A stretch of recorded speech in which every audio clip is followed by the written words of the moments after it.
После мотошколы я просто загорелся. Я решил, что мне нужен свой собственный мотоцикл для мотопутешествий.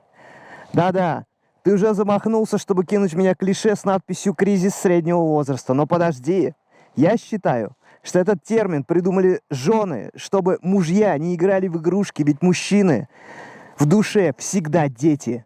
Гнать одному новый кредитный мотоцикл на обкатке сразу после мотошколы, без опыта, без экипа, в топливный кризис, за 1500 километров.